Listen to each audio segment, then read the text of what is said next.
الحمد لله نحمده ونستعينه ونستغفره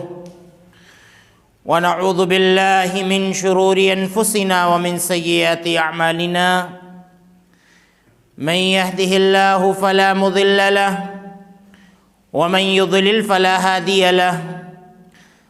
وأشهد أن لا إله إلا الله وحده لا شريك له وأشهد أن محمدًا عبده ورسوله أما بعد فإن خير الحديث كتاب الله وخير الهدي هدي محمد صلى الله عليه وسلم وشر الأمور محدثاتها وكل محدثة بدعة وكل بدعة ضلالة وكل ضلالة في النار. اعوذ باللہ من الشیطان الرجیم. بسم اللہ الرحمن الرحیم. وَلْتَكُن مِّنكُمْ أُمَّةٌ يَدْعُونَ إِلَى الْخَيْرِ وَيَأْمُرُونَ بِالْمَعْرُوفِ وَيَنْهَوْنَ عَنِ الْمُنكَرِ وَأُولَئِكَ هُمُ الْمُفْلِحُونَ.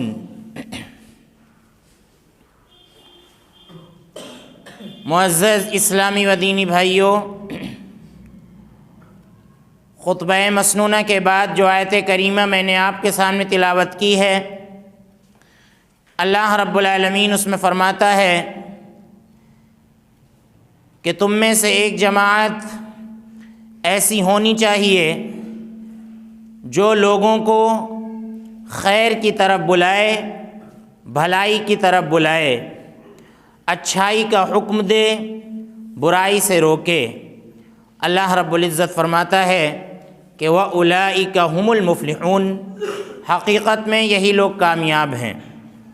یعنی جو لوگ اپنی استطاعت کے مطابق، اپنی حیثیت کے مطابق لوگوں کو بھلائی کی طرف بلاتے ہیں، اچھائی کا حکم دیتے ہیں اور برائی سے لوگوں کو روکتے ہیں. اللہ رب العالمین نے ایسے ہی لوگوں کو کامیاب قرار دیا ہے. اللہ رب العزت نے ایک دوسری آیت میں فرمایا کہ فَلَوْلَا نَفَرَ مِن كُلِّ فِرْقَةٍ مِّنْهُمْ طَائِفَةٌ لِيَتَفَقَّهُوا فِي الدِّينِ وَلِيُنذِرُوا قَوْمَهُمْ إِذَا رَجَعُوا إِلَيْهِمْ لَعَلَّهُمْ يَحْذَرُونَ. کہ ایسا کیوں نہیں ہے کہ ہر قریہ میں سے، ہر جماعت میں سے ایک گروہ نکلے، ایک طائفہ نکلے. طائفہ کا اطلاق ایک پر بھی ہوتا ہے، ایک شخص کو بھی گروہ کہتے ہیں عربی میں. اللہ رب العالمین فرماتا ہے کہ ہر محلے سے، ہر جماعت سے ایک گروہ نکلنا چاہیے جو نکل کر دین کا تفقہ حاصل کرے، یعنی دین کے اندر سمجھ حاصل کرے، اور دین کے اندر سمجھ حاصل کرنے کے بعد ان کو اپنے علاقوں کی طرف لوٹنا چاہیے، اور وہاں جو لوگ ہیں، یعنی جو لوگ دین حاصل کرنے کے لیے نہیں نکلے ہیں اور آپ تفصیلی دین حاصل کر کے آئے ہیں، تفصیل سے آپ نے ساری باتیں جانی ہیں، لہذا آپ کی ذمہ داری ہے کہ آپ ان کو اللہ کی طرف بلائیں، اللہ رب العالمین کے دین کی طرف بلائیں، دین اسلام کی طرف بلائیں. اللہ رب العالمین فرماتا ہے لعلہم یحذرون.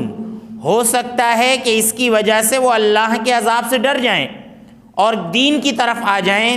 دین پر عمل کرنے لگیں. آپ دیکھیں کہ اللہ کے رسول صلی اللہ علیہ وسلم سے پہلے جو قومیں تھیں، یعنی بنی اسرائیل وغیرہ، اللہ رب العالمین نے ان کے علماء کو اور اسی طرح سے ان کے جو عبادت گزار تھے ان کو ڈانٹا کہ یہ صرف اپنی عبادت پر اکتفا کرتے ہیں، خود عبادت کرتے ہیں، لیکن دوسروں کو حکم نہیں دیتے ہیں، بلکہ اللہ رب العالمین نے ان کو ملعون ٹھہرایا، لعنت بھیجی ان کے اوپر. داؤد علیہ السلام کے ذریعے، عیسیٰ علیہ السلام کے ذریعے اللہ رب العالمین نے ان پر لعنت بھیجی. کیوں؟ کیونکہ ان کے یہاں امر بالمعروف اور نہی عن المنکر، یعنی اچھائی کا حکم دینا اور برائی سے روکنا، اس کا کوئی نظام نہیں تھا. اللہ رب العالمین قرآن کریم کے اندر فرماتا ہے کہ لعن الذین کفروا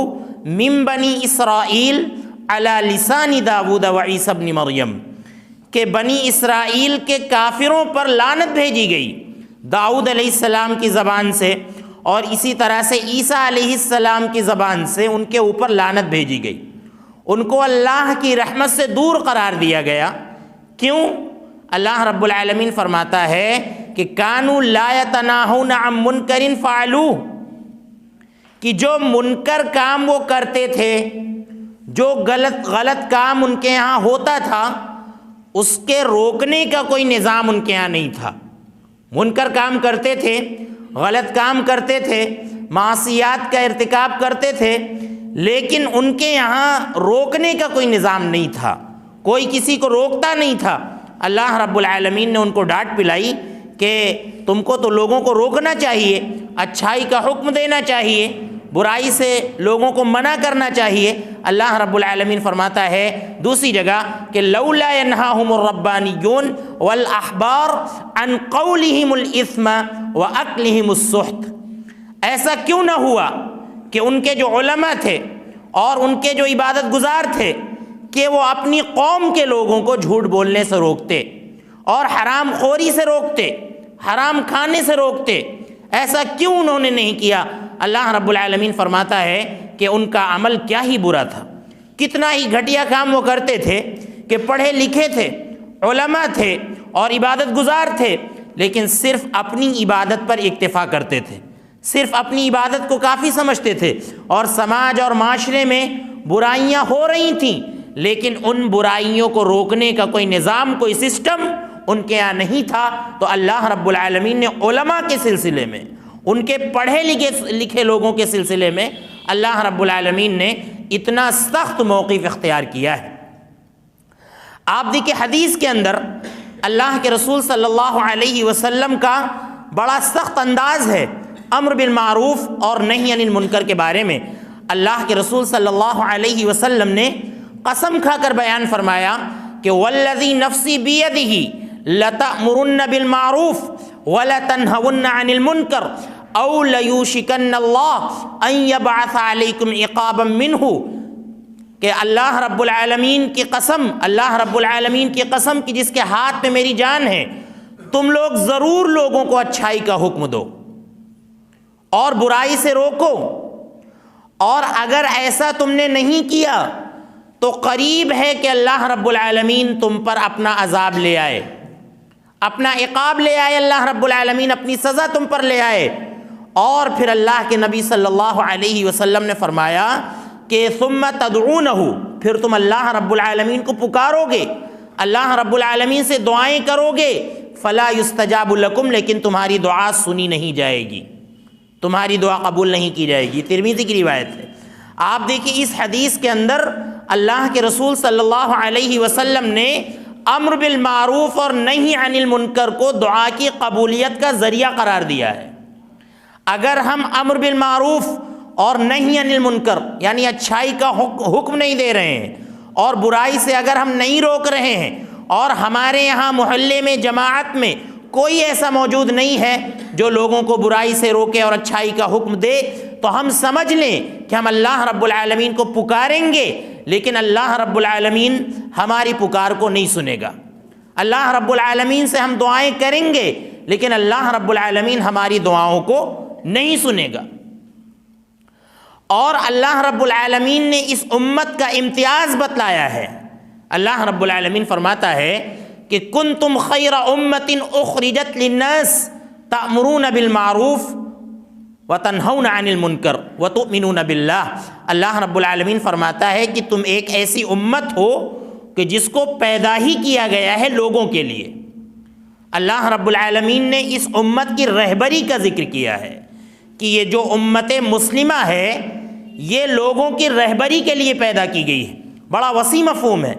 کہ اخرجت للناس، جس کو لوگوں کے لیے پیدا کیا گیا ہے، جس کو لوگوں کے لیے نکالا گیا ہے، اور جس کو تبلیغ کے لیے پیدا کیا گیا ہے۔ لہذا ہمارا یہ امتیازی وصف ہے کہ اگر ہم غلط کام دیکھیں تو اس کو ہم روکیں کسی نہ کسی انداز میں، جس کا ذکر ابھی آگے آئے گا، ہم ضرور غلط کام کو روکیں، اور اسی طرح سے اچھائیوں کا ہم حکم دیں۔ اللہ رب العالمین نے فرمایا کہ اسی لیے تم بہتر امت،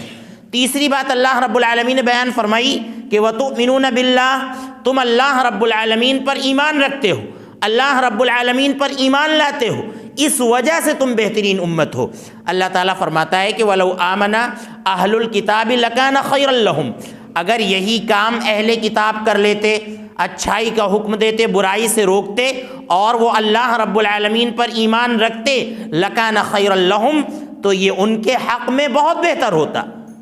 لیکن ان میں سے کیا ہے، کچھ تو ایمان لائے ہیں اور اکثر کا معاملہ یہ ہے کہ وہ فاسق ہیں۔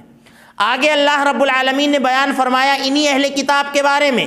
یہودیوں اور عیسائیوں کے بارے میں بیان فرمایا کہ لیسوا سواء من اہل الکتاب امۃ قائمۃ یتلون آیات اللہ آناء اللیل وآناء النہار،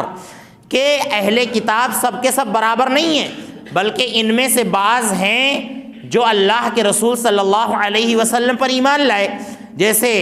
عبداللہ بن سلام رضی اللہ عنہ وغیرہ، یہ اہل کتاب میں سے تھے اور اس کے بعد اللہ کے رسول صلی اللہ علیہ وسلم پر ایمان لائے۔ اللہ رب العالمین ان کے بارے میں بیان فرماتا ہے کہ یہ رات اور دن کی گھڑیوں میں اللہ رب العالمین کی آیتوں کی تلاوت کرتے ہیں، اللہ رب العالمین کے فرامین کی تلاوت کرتے ہیں اور ان پر عمل کرنے کی کوشش کرتے ہیں۔ آگے اللہ رب العالمین نے بیان فرمایا کہ یہ اچھائیوں کا حکم دیتے ہیں اور برائیوں سے روکتے ہیں۔ ان کی خاص بات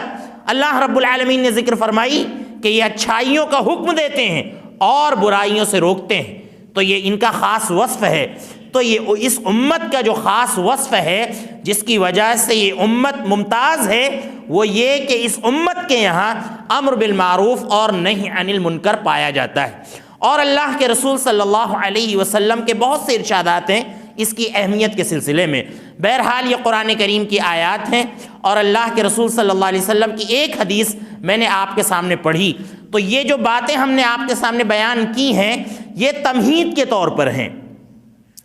ہم اس خطبے میں بیان کرنا چاہتے ہیں کہ امر بالمعروف اور نہی عن المنکر کے سلسلے میں داعی کی کیا ذمہ داری ہے،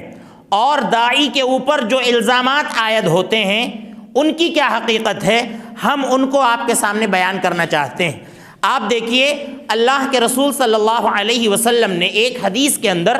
امر بالمعروف اور نہی عن المنکر کی بنیاد کو بیان فرما دیا ہے کہ حالات اور ظروف کا خیال کرتے ہوئے، رشتہ داروں کا خیال کرتے ہوئے، اور اسی طرح سامنے کیسا انسان ہے جس کو ہم اچھائی کا حکم دے رہے ہیں یا برائی سے روکنے کے لیے کہہ رہے ہیں، تو وہ کیسا انسان ہے، اس سے ہمیں کس انداز سے بات کرنی ہے۔ اللہ رب العالمین نے بھی قرآن کریم کے اندر اس کا ذکر کیا ہے، اور اللہ کے رسول صلی اللہ علیہ وسلم نے ایک حدیث کے اندر اس کا ذکر فرمایا ہے۔ آپ دیکھیں اللہ رب العالمین فرماتا ہے کہ ادعو الی سبیل ربک بالحکمہ والموعظۃ الحسنہ وجادلہم باللتی ہی احسن۔ اللہ رب العالمین فرماتا ہے کہ اپنے رب کے راستے کی طرف بلاؤ، بالحکمہ، حکمت کے ساتھ، کہ کیسے آپ لوگوں کو اللہ کی طرف لا سکتے ہیں،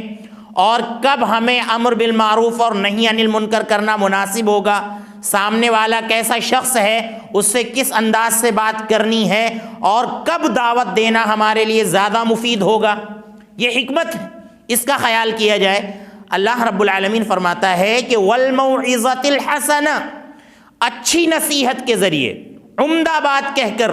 اللہ رب العالمین کی اور قرآن کی اور اسی طرح سے سنت کی اچھی بات کہہ کر لوگوں کو اللہ رب العالمین کے راستے کی طرف لانے کی کوشش کی جائے،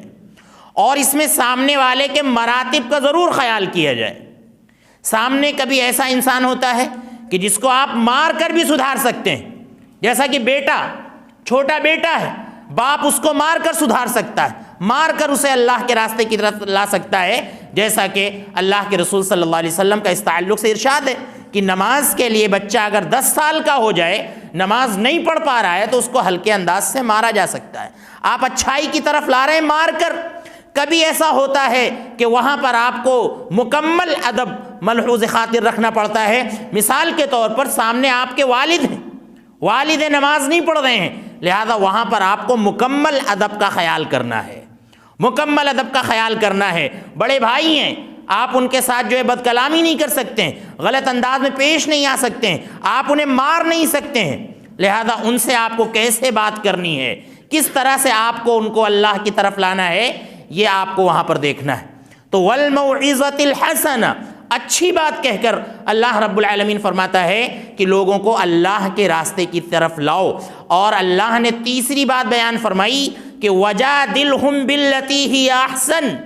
اور ان سے مجادلہ کرو۔ مجادلہ مطلب بحث کرو، مباحثہ کرو۔ اگر وہ تمہاری بات نہیں مان رہا ہے تو وقت نکال کر ان سے ڈسکس کرو، گفتگو کرو، ان کو شریعت کی بات سمجھانے کی کوشش کرو، قرآن کی بات، سنت کی بات۔ اور اسی طرح سے نماز کے تعلق سے اگر کوئی غلط فہمی ہے یا کسی بھی مسئلے کے تعلق سے اگر غلط فہمی ہے تو اس کو سمجھانے کی آپ کوشش کریں۔ اللہ رب العالمین نے یہ 3 طریقے بیان فرما دیے ہیں۔ اب آپ دیکھیں حدیث کے اندر اللہ کے رسول صلی اللہ علیہ وسلم نے جو بنیاد بیان فرمائی ہے وہ یہ کہ اللہ کے نبی نے فرمایا کہ من رعا منکم منکرا فلیغیرہ بیدہ، کہ تم میں سے اگر کوئی شخص کوئی برا کام ہوتے ہوئے دیکھے تو اس کو اپنے ہاتھ سے روک دے۔ یعنی سامنے ایسا شخص ہے کہ آپ ہاتھ سے وہ برائی روک سکتے ہیں، لہذا آپ ہاتھ سے روک دیں۔ جیسے بیٹا ہے مثال کے طور پر، کوئی غلط کام کر رہا ہے، نہیں مان رہا ہے، آپ اس کو ہاتھ سے مار سکتے ہیں ہلکے انداز میں، جیسا کہ اللہ کے نبی صلی اللہ علیہ وسلم کا اس سلسلے میں حکم ہے۔ اسی طرح سے کوئی والی ہے، ذمہ دار ہے، حاکم ہے، اور اس کی رعایا میں سے کسی نے کوئی غلط کام کیا تو اس کو سزا دی جا سکتی ہے، تعزیری سزا دی جا سکتی ہے اللہ رب العالمین کے حکم کی طرف لانے کے لیے۔ تو سب سے پہلا مرحلہ ہے کہ اگر کوئی ہم برائی دیکھیں تو ہاتھ سے اس کو روکنے کی کوشش کریں۔ اللہ کے رسول صلی اللہ علیہ وسلم نے فرمایا دوسرے نمبر پر کہ اگر سامنے کا معاملہ ایسا ہے، سامنے کوئی ایسا شخص ہے کہ آپ ہاتھ سے اس کے سامنے اس برائی کو نہیں روک سکتے ہیں، اللہ کے نبی صلی اللہ علیہ وسلم نے فرمایا کہ اگر ہاتھ سے روکنے کی طاقت نہیں ہے تو پھر اس غلط کام کو اپنی زبان سے روکا جائے، اپنی زبان سے روکا جائے، زبان سے کہا جائے کہ یہ جو کام ہو رہا ہے یہ غلط کام ہو رہا ہے، آپ کو ایسا کام نہیں کرنا چاہیے۔ یا اسی طرح سے اللہ کے رسول صلی اللہ علیہ وسلم سے جو زبان آپ صلی اللہ علیہ وسلم جو زبان سے کہتے تھے، آپ منبر پر کہہ دیا کرتے تھے، منبر پر زبان سے۔ اور کبھی کبھی ایسا ہوتا تھا کہ کسی کا نام لینا مناسب نہیں ہوتا تھا، اور یہی حکمت ہے کہ بھرے مجمع میں اگر دعوت و تبلیغ کا فریضہ انجام دیا جا رہا ہے، خطبے وغیرہ میں، تو کسی کا نام لینا مناسب نہیں ہے۔ اللہ کے نبی صلی اللہ علیہ وسلم کا وہاں پر انداز ہوتا تھا لَيَنْتَهِيَنَّ أَقْوَامٌ، کہ لوگوں کو باز آ جانا چاہیے، لوگ یہ کیا کر رہے ہیں۔ تو وہاں پر اللہ کے نبی صلی اللہ علیہ وسلم اقوام کا لفظ استعمال کیا کرتے تھے۔ اسی طرح اللہ کے نبی صلی اللہ علیہ وسلم فرماتے ما بال اقوام، لوگوں کو کیا ہو گیا ہے کہ لوگ ایسا کام کر رہے ہیں، ان کو باز آ جانا چاہیے۔ تو اللہ کے رسول صلی اللہ علیہ وسلم اپنی زبان سے اس غلط کام کو روکنے کی کوشش کرتے تھے۔ لہذا آج ہم بھی کوئی بھی غلط کام کرتے ہوئے کسی کو دیکھیں، اور اگر ہم کو پتہ ہے کہ شریعت کی روح سے یہ کام غلط ہے تو ہمیں اپنے بھائی کو اس سے ضرور روکنا چاہیے، کیونکہ اللہ کے نبی صلی اللہ علیہ وسلم نے فرمایا کہ المؤمن مرآۃ المؤمن، ایک مومن کا آئینہ ہوتا ہے۔ جس طرح سے آئینے کے سامنے جب ایک انسان کھڑا ہوتا ہے تو اس کی ساری خوبیاں اور ساری خامیاں واضح ہو جاتی ہیں، اسی طرح سے ایک مسلمان بھائی جب ہمارے سامنے کھڑا ہو تو اس کی خوبیاں اور اس کی خامیاں ہمارے سامنے ہوں، اور ہم اس کو بتلائیں کہ آپ کے اندر یہ خوبیاں ہیں لیکن آپ کے اندر یہ خامیاں بھی ہیں، لہذا ان کی آپ اصلاح کر لیں۔ تو زبان سے آپ جو ہے ضرور منکر کو روکنے کی کوشش کریں، یہ ایک فریضہ ہے۔ آپ دیکھیں تیسرے مرحلے میں اللہ کے نبی صلی اللہ علیہ وسلم نے بیان فرمایا کہ اگر زبان سے روکنے کی طاقت نہیں ہے فَبِقَلْبِهِ، تو اس کو آپ دل میں برا جانیں، اس کو آپ دل میں برا جانیں۔ یعنی آپ کو یہ لگے کہ یہ جو غلط کام ہو رہا ہے، بھلے ہی اس کو ہم زبان سے نہیں روک پا رہے ہیں، اس کو ہم ہاتھ سے نہیں روک پا رہے ہیں، لیکن یہ جو کام ہو رہا ہے بہرحال یہ غلط ہو رہا ہے۔ اگر غلط کام کو دیکھ کر ہمارے اندر یہ بات پیدا نہیں ہو رہی ہے کہ یہ کام غلط ہے، اللہ کے نبی صلی اللہ علیہ وسلم فرماتے ہیں کہ وَذَلِكَ أَضْعَفُ الْإِيمَانِ، یہ ایمان کا سب سے کمتر حصہ ہے کہ برائی دیکھ کر آپ کو لگے کہ یہ کام برا ہو رہا ہے،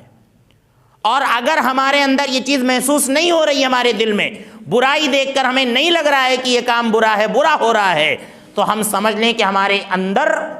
ایمان کی چاشنی نہیں ہے، ایمان کی چاشنی کو ابھی ہم نے محسوس نہیں کیا ہے، ہمارا ایمان انتہائی درجے کا کمزور ہو چکا ہے۔ تو یہ 3 مرحلے آپ دیکھیے، یہ بنیاد ہے۔ اس حدیث کو ذکر کر کے ہم آپ کو بتلانا چاہتے ہیں کہ آپ دیکھیے، ایک داعی کی ذمہ داری ہوتی ہے، ایک داعی کی ذمہ داری ہوتی ہے کہ وہ سب سے پہلے اپنے گھر والوں سے اس کا آغاز کرے، جیسا کہ اللہ رب العالمین نے نبی صلی اللہ علیہ وسلم سے فرمایا قرآن کریم کے اندر کہ وَأَنذِرْ عَشِيرَتَكَ الْأَقْرَبِينَ،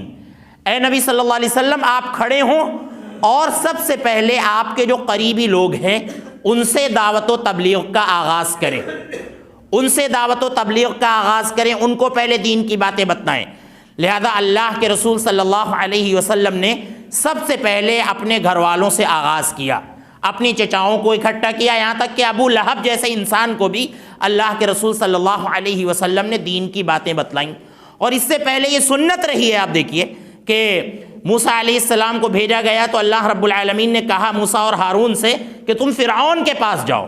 تم فرعون کے پاس جاؤ، وہ بہت بڑا ظالم ہے، کافر ہے، لیکن وَقُولَا لَهُ قَوْلًا لَّيِّنًا لَعَلَّهُ يَتَذَكَّرُ أَوْ يَخْشَىٰ، اس سے جا کر نرم بات کہنا، ہو سکتا ہے کہ وہ تم دونوں کی بات کو مان لے اور اللہ سے ڈرنے لگے۔ تو آپ دیکھیے اللہ کے نبی صلی اللہ علیہ وسلم نے ابو لہب کے سامنے دعوت پیش کی، اور اسی طرح سے بڑے بڑے جو کفر کے سرغنہ تھے اس وقت، اللہ کے نبی صلی اللہ علیہ وسلم کے وہ رشتہ دار بھی تھے، آپ صلی اللہ علیہ وسلم نے ان کو اللہ رب العالمین کے عذاب سے ڈرایا، یہاں تک کہ آپ نے اپنی بیٹی فاطمہ کو بھی مخاطب بنایا اور کہا کہ اے فاطمہ، دنیا کے اندر تم اچھے اچھے اعمال کرو اور جو کچھ مجھ سے مانگتی ہو اس دنیا کے اندر مانگ لو، اور اگر تمہارے اعمال اچھے نہ ہوئے تو لا اغنی عنک من اللہ شیئا، تو میں آخرت میں تمہارے کچھ کام نہ آ سکوں گا۔ اللہ کے نبی صلی اللہ علیہ وسلم نے اپنی پھوپھی صفیہ سے 2 ٹوک انداز میں کہہ دیا۔ تو آپ نے سب سے پہلے اپنے گھر سے آغاز کیا۔ آپ دیکھیں حضرت علی بچپن ہی مسلمان ہو گئے، اسی طرح سے اور بھی جو دیگر لوگ تھے آپ کے رشتہ داروں میں،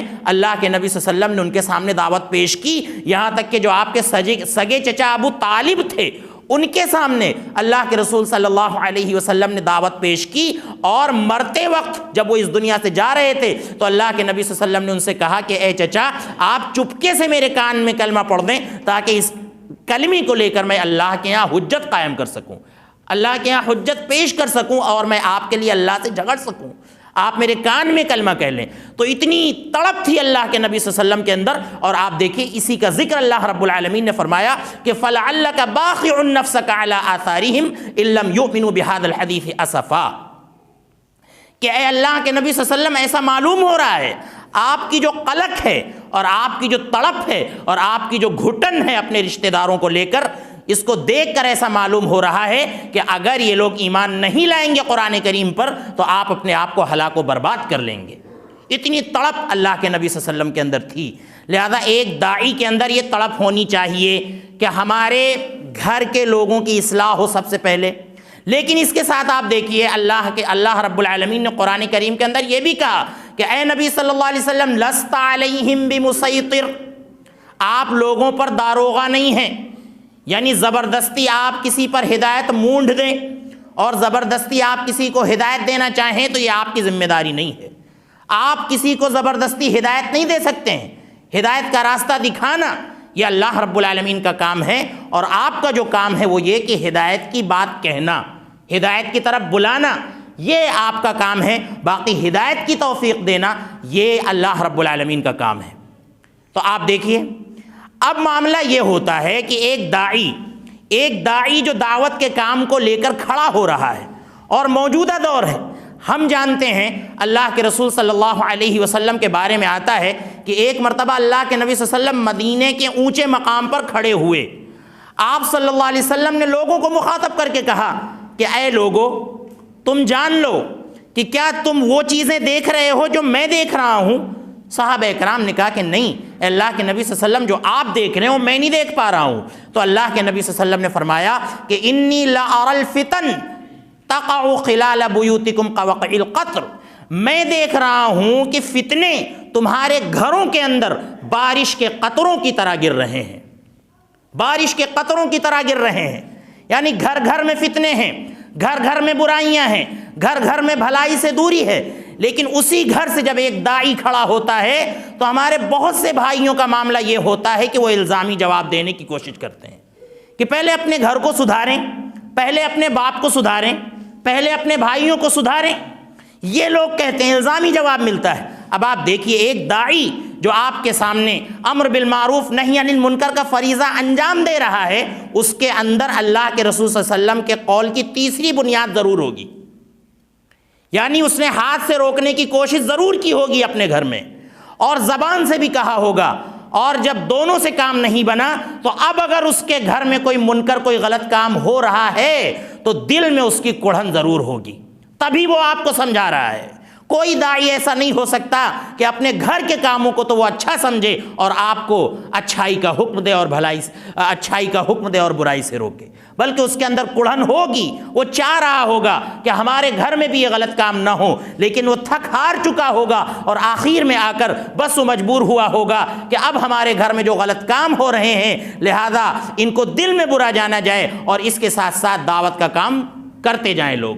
تو الزامی جواب نہیں دینا چاہیے میرے بھائیوں، اصل مقصد یہ ہے کہ دنیا سے برائی ختم ہو، دنیا سے برائی ختم ہو۔ اور پھر ایک داعی جب کوئی بھی دعوت کا کام کرتا ہے تو اس کی باتیں سب کے لیے عام ہوتی ہیں، اب وہاں پر چاہے اس کا باپ ہو، چاہے اس کے بھائی ہوں، چاہے خاندان کے اور رشتہ دار کے دوسرے لوگ ہوں،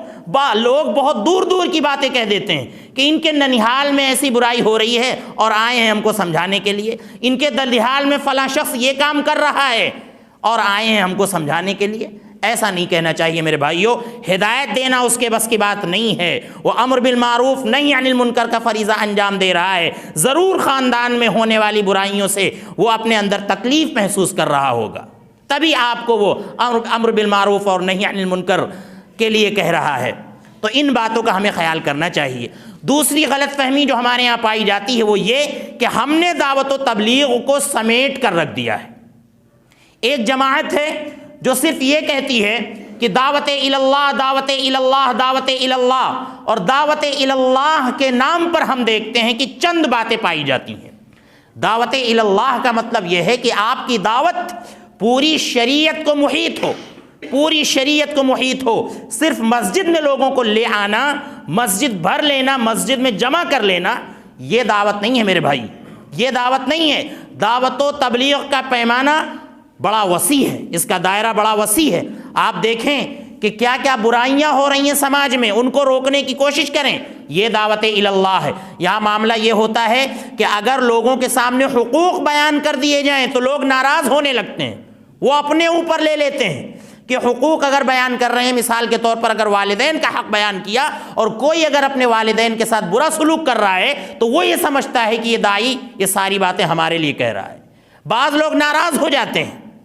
یہ معاملہ ہو رہا ہے۔ اب حقوق بیان کر دیے جاتے ہیں، بہنوں کا حق بیان کیا جاتا ہے، اب جو لوگ صرف اپنے بچوں پر توجہ دے رہے ہیں اور بہنیں بڑی ہو گئی ہیں، ان کے نکاح کی طرف توجہ نہیں دے رہے ہیں، ان کے والدین بھی دنیا سے جا چکے ہیں اور نکاح نہیں کر رہے ہیں، تو ایسے بھائی یہ سوچتے ہیں کہ یہ ہمیں کہہ رہے ہیں، ہمیں ٹارگٹ بنا رہے ہیں، ہمیں نشانہ بنا رہے ہیں، تو یہ بات نہیں سوچنی چاہیے۔ اسی طرح سے دو خطبے جو آپ کے سامنے ہوئے تجارت کے موضوع پر ہوئے، اب جب تجارت کا موضوع آپ کے سامنے بیان کیا جاتا ہے، اگر کسی کے ہاں کمی اور کوتاہی، ہم نے بتایا کہ فتنے جو ہیں یہ بارش کے قطروں کی طرح گر رہے ہیں، اگر کسی کے ہاں کوئی برائی پائی جاتی ہے تو لوگ اس کی طرف اشارے کرنے لگتے ہیں، اس کی طرف گھورنے لگتے ہیں، گویا کہ انہی کو کہا جا رہا ہے۔ ایسا نہیں ہے میرے بھائیوں، باتیں عام ہوتی ہیں، اگرچہ ہمارے اندر کمی کوتاہی موجود ہو، لیکن اس کے باوجود امر بالمعروف اور نہی عن المنکر کا فریضہ ہمیں انجام دیتے رہنا چاہیے، اچھائی کا حکم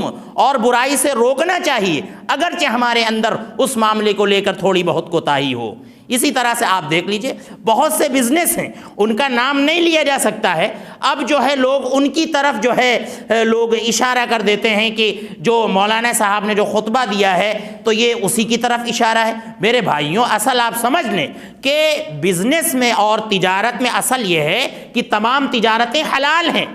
تمام بزنس حرام ہیں،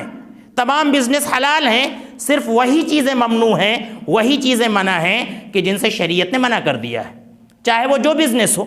سوناری کا بزنس ہے یا اسی طرح سے جانوروں کا بزنس ہے، کپڑوں کا بزنس ہے، یہ سارے بزنس صحابہ اکرام کرتے تھے۔ اللہ کے نبی صلی اللہ علیہ وسلم کے زمانے میں یہ ساری چیزیں ہوتی تھیں۔ اب اس میں سے کسی میں بھی بے ایمانی ہو سکتی ہے، لہذا کوئی بزنس خاص نہ کیا جائے کہ اس بزنس والے بے ایمان ہی ہوتے ہیں یا ان کا یہی کام ہی ہے۔ دودھ کا بزنس ہے، اللہ کے نبی صلی اللہ علیہ وسلم کے زمانے میں ہوتا تھا، تو یہ سارے بزنس، سارے کام اللہ کے نبی صلی اللہ علیہ وسلم کے زمانے میں ہوتے تھے۔ لہذا دعوت و تبلیغ کا قطعاً یہ مقصد نہیں ہوتا کہ کسی کو ٹارگٹ بنایا جائے، کسی کو نشانہ بنایا جائے، کوئی اپنے اوپر نہ لے، بلکہ ایک داعی کی یہ ذمہ داری ہوتی ہے کہ وہ جہاں نماز کی اہمیت بیان کر رہا ہے وہیں وہ گھروں میں ہونے والے غلط کاموں کو بھی بیان کرے، اور اسی طرح سے حقوق اور معاملات اور تجارت اور بزنس، یہ ساری چیزیں بیان کریں، یہ اس کی ذمہ داری ہوتی ہے۔ اللہ رب العزت ہمیں ان باتوں کی توفیق عطا فرمائے۔ اللہ رب العزت ہمیں دعوت و تبلیغ کے صحیح مفہوم کو سمجھنے کی توفیق عطا فرمائے۔ اللہ رب العزت ہمیں مکمل